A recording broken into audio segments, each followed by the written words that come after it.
안녕하세요. 오늘도 다른 과학 실험을 통해서 한번 같이 공부를 해보도록 하겠습니다. 우리 지난 시간에 각설탕을 물에 넣어보면서 저울 위에서 했었어요. 그래서 저울 위에서 각설탕을 분명히 용해시켜서 용액이 되었는데 그 무게는 그대로 유지가 됐었죠. 그래서 우리가 알게 된 게 용해가 되면 용액이 되더라도 눈에는 보이지 않고 다 녹아서 사라졌지만 실제로는 사라진 게 아니라 그 안에 녹아서 보이지 않는 것 뿐이다. 거기에 그대로 존재한다라는 것을 공부했습니다. 용해를 얼마만큼 할 수 있을지, 또 우리 세상에는 녹일 수 있는 것들이 많잖아요. 어떨 때는 설탕물을 만들 때도 있고요. 소금물을 만들 때도 있고요. 그 밖에 여러 가지 우리가 물에 용해시켜서 먹거나 사용하는 경우가 많은데요. 그럴 때 모든 용질들은 용해될 때 똑같을까를 한번 궁금하기 시작했어요. 그래서 오늘은요, 용질마다 용해되는 양이 모두 같은지 다른지에 대해서 탐구해 보려고 합니다. 자, 그러면요, 먼저 교과서 보고 우리 공부 같이 시작해 보도록 할게요. 자, 교과서 80쪽입니다. 용질마다 물에 용해되는 양이 같을까요? 라는 문제인데요. 한번 볼게요. 감기인가 봐, 목이 부었어 라고 하는 친구한테 소금물로 입 안을 헹구면 나아진대. 내가 소금물을 만들어 줄게 라고 하면서 소금물을 만들러 갔는데 이상하다. 설탕은 이 정도의 양이면 다 녹았는데 소금은 지금 밑에 남아있죠. 자, 여러분도 이런 경험이 있었을 거예요. 온도와 양이 같은 물에 같은 양의 설탕과 같은 양의 소금을 각각 넣어서 용해했습니다. 설탕은 다 용해가 되었는데 소금은 다 용해되지 않고 바닥에 남았어요. 그 까닭은 무엇일까요? 그래서 오늘은요, 여러 가지 가루 물질을 물에다가 넣었을 때 용해되는 양이 모두 같은지 아니면 어떻게 다른지 한번 비교해 보도록 하겠습니다. 자, 오늘 할 실험을 간단하게 소개를 할게요. 자, 오늘 할 실험은요, 온도와 양이 같은 물을 준비할 거예요. 이렇게 3컵 준비하고요. 여기에 소금, 설탕, 베이킹소다를 각각 용해시켜 보도록 하겠습니다. 자, 그래서 눈금 실린더를 이용해서 여기 있는 게 눈금 실린더인데요. 50ml씩 물을 정확하게 따르고요. 그 다음에는 각 비커에 소금, 설탕, 베이킹소다를 각각 한 숟가락씩 넣어가면서 요리막대로 저어서 한번 관찰해 보겠습니다. 한 숟가락을 넣었을 때 어떤지, 또 2숟가락을 넣었을 때 어떤지 이렇게 점점 늘려가면서 용해가 되는지 살펴보도록 하겠습니다. 자, 그러면 우리 실험 관찰 40쪽 한번 볼게요. 여기서 우리 1번을 먼저 할 건데요. 온도와 양이 같은 물에 소금과 설탕과 베이킹소다가 용해되는 양이 각각 어떠할지 여러분 스스로 예상해 보도록 하겠습니다. 이곳에다가 각각 어떻게 될지, 모두 똑같이 녹을지 아니면 어떤 것이 가장 많이 녹고 어떤 것이 가장 조금 용해될지 한번 예상해서 적어 보도록 하겠습니다. 자, 우리 방금 전에 온도도 같고 양도 같은 물이 3컵 있을 때 거기에 소금도 넣어보고요, 설탕도 넣어보고요, 각각 다른 컵에 베이킹소다도 넣었을 때 각각 용해되는 양이 어떻게 다를까 아니면 같을까를 예상해서 한번 적어봤을 거예요. 어떤 친구들은 다 똑같을 거라고 생각한 사람도 있고요. 아니야, 설탕이 훨씬 많이 녹을 거야. 아니야, 소금이 훨씬 많이 녹을 거야. 아니야, 베이킹소다가 훨씬 많이 녹을 거야. 이런 식으로 제가 생각하는 것이 더 많이 녹을 거라고 예상한 친구들도 있을 거예요. 이번 시간에도요, 실험을 통해서 내 예상이 정말 맞았는지 아니면 정말로 어떻게 용질이 물의 종류에 따라 다른지를 한번 살펴보도록 하겠습니다. 자, 지금부터요, 실험을 하면서 실험 관찰 40쪽에 2번 표를 한번 잘 봐주세요. 선생님이 한 스푼씩 넣어 볼 거예요. 한 스푼씩 넣었는데요. 물을 온도도 같고 양도 같이 준비할 거예요. 우리 그렇게 같게 해줘야 할 조건을 맞춰주는 것을 네 글자로 뭐라 했을까요? 변인통제라고 했습니다. 자, 기억하고 있죠? 자, 변인통제를 통해서 온도도 같고 양도 같은 물에 설탕 한 스푼씩, 그리고 소금도 한 숟가락, 베이킹소다도 한 숟가락씩 넣어가면서 저어볼 거예요. 그래서 어떤 게 잘 녹았다 하면은 동그라미를 치면 되고요. 안 녹고 바닥에 가루가 아직 남아있어요 하는 곳에는 세모를 표시하면 됩니다. 자, 그러면 지금부터 한번 실험을 시작해 보도록 하겠습니다. 자, 여러분은 관찰하면서 바로바로 이제 여기에 작성을 해 주세요. 자, 이렇게 작은 100ml짜리 비커를 3개 준비해 보았습니다. 자, 여기에 이제 물을 한번 동일하게 넣어 볼게요. 자, 물은요, 얼마씩 넣을 거냐면요, 50ml씩 넣어 볼 거예요. 자, 지금 선생님이 가지고 있는 이 기구는요, 눈금이 그어져 있기 때문에 눈금 실린더라고 해요. 눈금 실린더는 길쭉하게 되어 있기 때문에 얼마만큼인지 액체의 양을 재기가 아주 좋아요. 그래서 눈금 실린더를 가지고 한번 50ml씩 재어보도록 하겠습니다.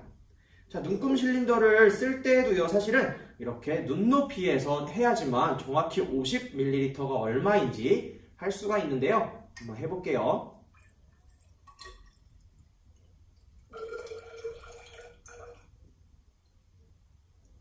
네, 50ml만큼 잰 다음에 비커에다가 이렇게 따라줄게요. 자, 요거를 계속 반복하겠습니다.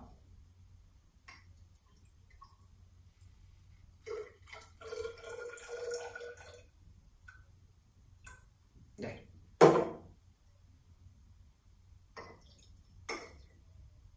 마지막.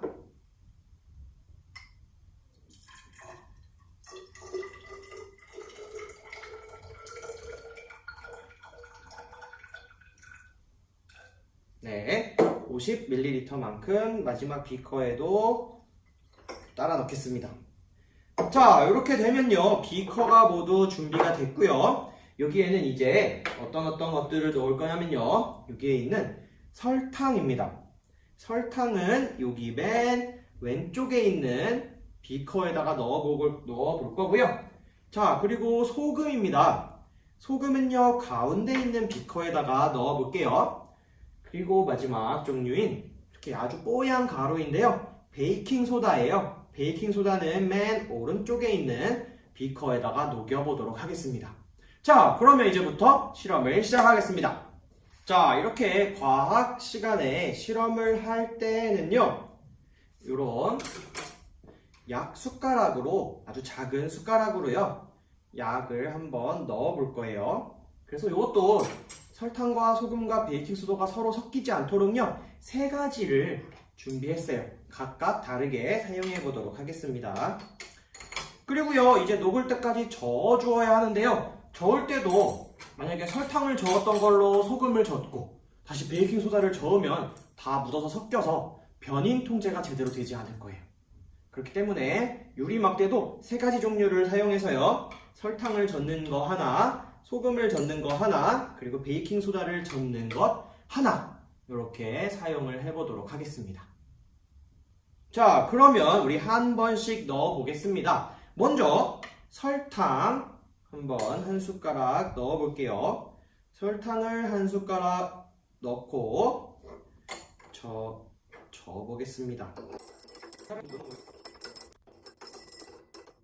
자, 물기를 최대한 털어서 옆에 놓고요. 지금 보면요, 설탕 한 숟가락은 모두 다 용해되었습니다.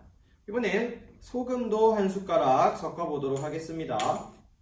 비슷한 양을 하나 넣고요, 섞어 보겠습니다. 네, 소금도 설탕보다 훨씬 더 빠르게 지금 모두 녹아서 보이지 않게 되었어요.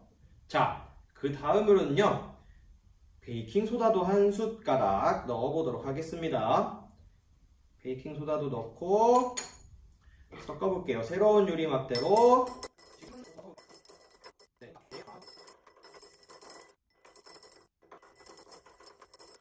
자, 지금 베이킹소다도 한 숟가락을 넣었는데요. 모두 녹아서 지금 용해가 되었습니다. 자, 그러면 이번엔 두 번째 숟가락을 한번 넣어보도록 하겠습니다. 또다시 설탕입니다. 설탕도 한 숟가락 더 추가하고요. 섞어보겠습니다.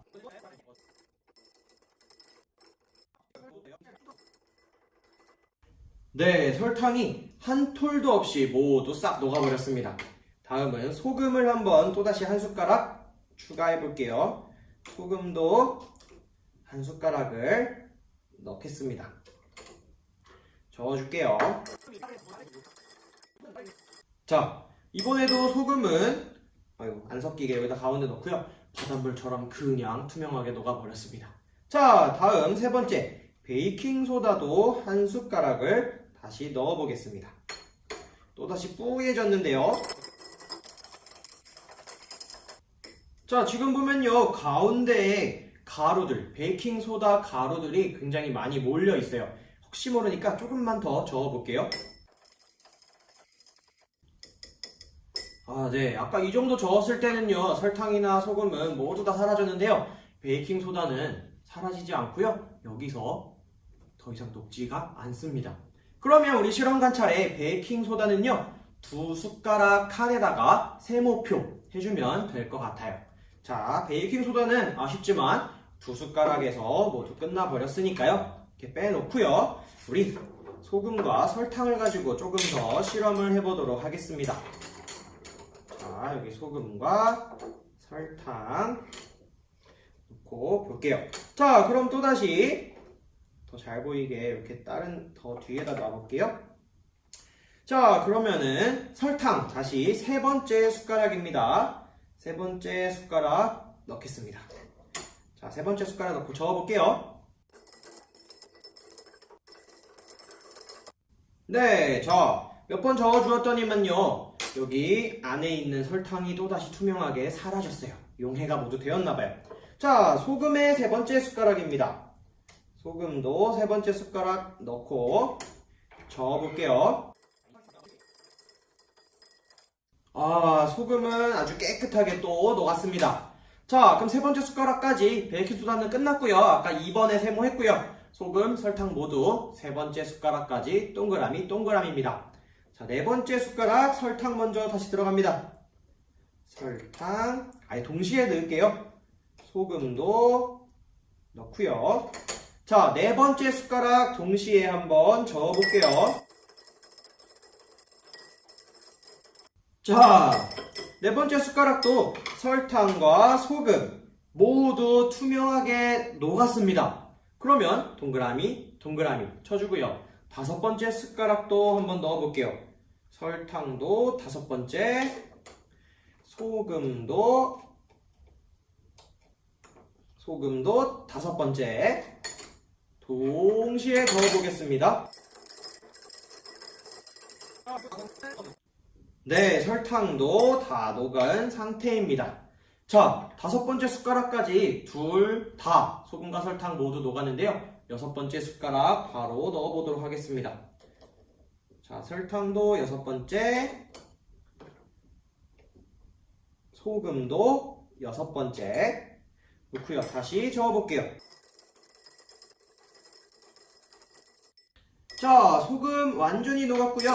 설탕도 깨끗하게 녹았습니다. 여섯 번째 숟가락에서도 설탕과 소금 모두 다 녹았어요. 동그라미 해주세요. 자, 일곱 번째 숟가락입니다. 설탕도 일곱 번째, 그리고 소금도 일곱 번째. 다시 저어볼게요.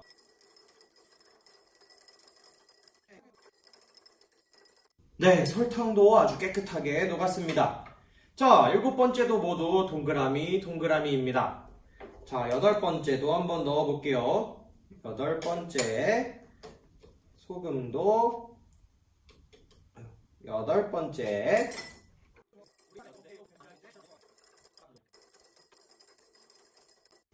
네, 소금과 설탕 모두 여덟 번째 숟가락까지 둘 다 녹았습니다. 동그라미 해주세요. 우리 실험 관찰이 여기까지밖에 없는데 9번, 10번 칸도 우리 옆에 틈에 한번 적어볼게요. 자, 설탕 9번째 숟가락 들어갑니다. 설탕 9번째, 소금도 9번째. 다시 저어볼게요. 자, 9번째도 모두 다 녹아버렸습니다.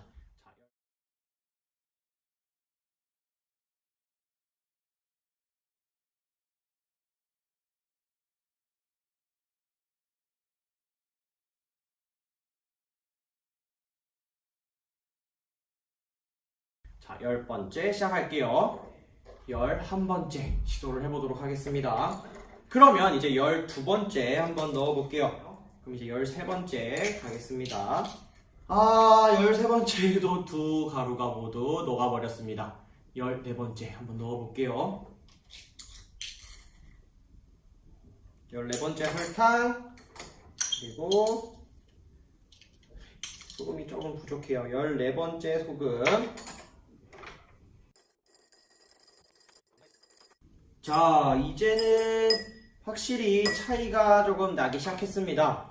지금 잘 보이는지 모르겠지만요, 설탕이 들어있는 쪽은요 굉장히 지금 아주 진짜 알갱이 한 두세 개 정도가 남았는데, 소금이 들어있는 쪽은 지금 알갱이가 아까 베이킹소다처럼 조금 모여 있어요. 소금 같은 경우에 지금 알갱이가 굉장히 조금 남아서 더 이상은 녹지 않는 모습을 보여주고 있습니다. 자, 이렇게요. 지금 살펴보니까 지금이 14번째 시도였죠. 그러면 14번째에서 소금은 이제 멈췄고요. 베이킹소다는 아까 2번째 시도에서 멈췄고요. 소금은 14번째 시도에서 멈췄어요. 그런데 설탕은 14번째까지 녹았으니까 적어도 15번째에 멈출 수도는 있지만, 그래도 소금보다는 조금 더 많이 용해가 되는 것 같네요. 자, 그래서 오늘 이렇게 알 수 있는 거는요, 온도도 똑같고 물의 양도 똑같을 때 거기에 우리가 용질만 다르게 베이킹소다도 넣고요, 소금도 넣고요, 설탕도 넣고요, 이런 식으로 다른 종류의 용질을 넣었을 때 용질의 종류에 따라서 굉장히 다르게 녹는 양이 나타났다는 거예요. 베이킹소다는 조금 녹고 말았어요. 2숟가락 정도. 그리고 소금과 설탕은 그보다 훨씬 많이 녹았지만, 소금은 14번 정도에서 더 이상은 못 녹겠어 하면서 가루가 남았고요. 설탕은 그 뒤로 더 해보진 않았지만 소금보다는 14번째에 넣었을 때도 조금 다 녹는 모습을 보여주었다는 거예요. 자, 이렇게 우리 14번째까지 시도를 하면서 알아본 내용 가지고 우리 다시 한번 교과서로 돌아가 보도록 하겠습니다. 자, 교과서 81쪽으로 다시 돌아와 보겠습니다. 자, 우리 실험에서 모두 이제 관찰을 해 보았는데요. 같은 양의 여러 가지 용질을 온도와 양이 같은 물에 넣고 저었을 때 어떤 용질은 모두 용해되는 용질도 있었고요. 어떤 용질은 어느 정도 용해되면 더 이상 용해되지 않고 바닥에 남습니다. 2번째 정도 넣었을 때 베이킹소다가 그랬고요. 14번째까지 넣어봤을 때 소금이 그랬죠. 이처럼 물의 온도와 양이 같아도 용질마다 물에 용해되는 양은 서로 다 다릅니다. 그럼 우리 실험 관찰 한번 살펴볼게요. 자, 이런 식으로 선생님이 아까 정리해 보라고 했던 거는 이렇게 정리하면 될 것 같아요. 베이킹소다는 2번째에서 멈췄기 때문에 이렇게 하고요. 소금과 설탕은 우리 책에 나온 것보다 훨씬 많이 했었죠. 그래서 1, 2, 3, 4, 5, 6, 7, 8까지는 다 동그라미가 되고요. 선생님은 이런 식으로 옆에 표를 한번 그려봤어요. 9번째, 10번째, 11번째, 12번째, 13번째까지 모두 동그라미인데 14번째에서 소금이 녹지 않고 남았기 때문에 이곳에 세모표를 하면 될 것 같습니다. 3번, 온도와 양이 같은 물에 여러 가지 용질을 넣었을 때 각 용질이 용해되는 양은 어떨까요? 네, 용질에 따라 용해되는 양이 다르다라고 쓰면 될 것 같아요. 베이킹소다인지 소금인지 설탕인지에 따라 모두 달랐습니다. 온도가 같은 물 100ml가 아니라 50ml에서 실험을 했는데 만약에 얘를 100ml에다가 실험을 한다면 결과가 어떻게 될지를 물어보는 문제입니다. 자, 100ml에 넣으면 50ml에 용해했을 때보다 더 어떻게 녹았을까요? 많이 녹겠죠. 그러면 100ml라고 해도 100ml에 용해하더라도 어떤 순서로 녹을까요? 그쵸. 설탕이 제일 많이 녹고요. 똑같겠죠. 그 다음에 소금이고 그 다음이 베이킹 소다일 것이다. 많이 녹는다. 물의 양이 많아지면은 더 많은 용질들이 녹을 수는 있겠지만 그렇다고 2번 녹던 베이킹소다가 소금보다도 더 많이 녹고 설탕보다 더 많이 녹게 되는 것은 아니에요. 많이 녹는 것은 그 순서는 똑같은데 그 양이 더 많아질 뿐입니다. 자, 오늘의 과학 공책